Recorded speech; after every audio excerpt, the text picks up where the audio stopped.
a lot of folks, and I don't fully understand what during the pando made them have this epiphany that the job they currently have or the industry or the career they're doing is not for them. Just not for them. What brought this moment of zen to them? Joel Patterson joins us right now. He is a workplace expert, and we're talking about the Great Resignation. Joel, welcome back, because more and more people are saying, I've had enough. Maybe not take this job and shove it, but they've gone to their boss and said, this is my last day. I'm leaving. What is behind this movement, this migration? Well, good morning, Bruce. It's nice to be here again. And to be honest with you, I think it's pretty simple when you step away from it. Whenever I'm coaching people and say, all right, when you want to move to the next level, one of the things that you have to be able to do is create space.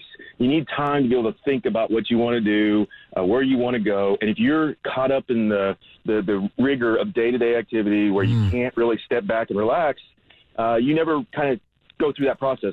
Well, I think the pandemic created a ton of space for people.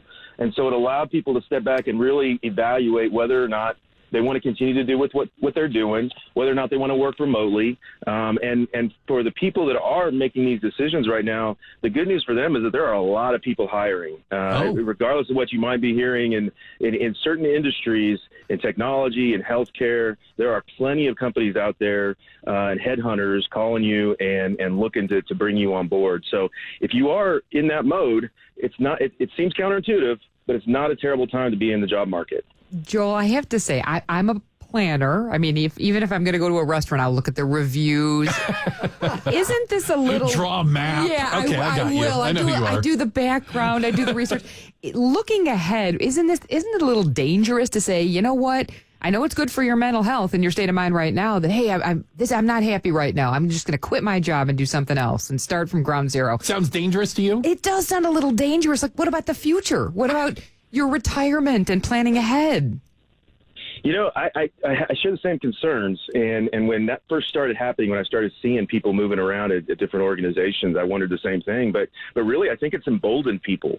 I think that when we went through that change a year ago and you had to get used to doing things differently, that was hard. And it was weird. And then we got used to it. And now that we're used to it, trying to go back to the old way is just a whole other change cycle that people aren't comfortable with. And they would rather risk maybe a little bit of salary or comfort in order to see what else is out there and shake it up a little bit. Yeah. Wow. Well, I mean, is it, I got to believe on some level, Joel, it's a little bit generational that some of the younger workers where the pando hit, like, in the middle or the beginning of their careers are looking at it very differently maybe than from some people that are a little more entrenched. I've used the example, and I know you're aware of it.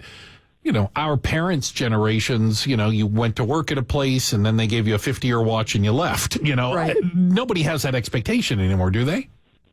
Not really. I mean, there are still companies that really push culture. I mean, I'm one of them, and we want people to stay for a long time and create the best job that they could ever have. But there are a lot of people who are a little bit more nomadic these days and want to be able to wander around and try new things. And fortunately for them, we're in a world where that kind of works.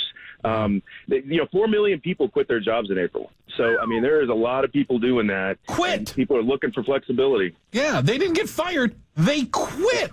Oh, my gosh. They quit. Look, it makes Andrea, if you could see her face right now, she looks queasy. I know. It's almost like there's an employer, kind of like a buyer's and a seller's market. There's an employer and an employee market right now, and it really is more of an employee market.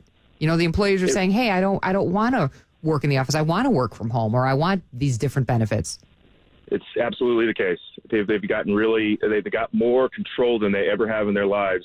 And, the other thing to keep in mind is a lot of these people might have been considering leaving their employer before the pandemic. And then when it hit, they just decide, you know what, there's a little too much going on. I'm going to wait until the end. And now that we're coming out of it, they've made that decision. So there's a lot of, it's not just the work from home situation. There are other things going on too. Hey, Joel, appreciate your time today. We certainly appreciate your knowledge and insight into that. He's Joel Patterson, a workplace expert.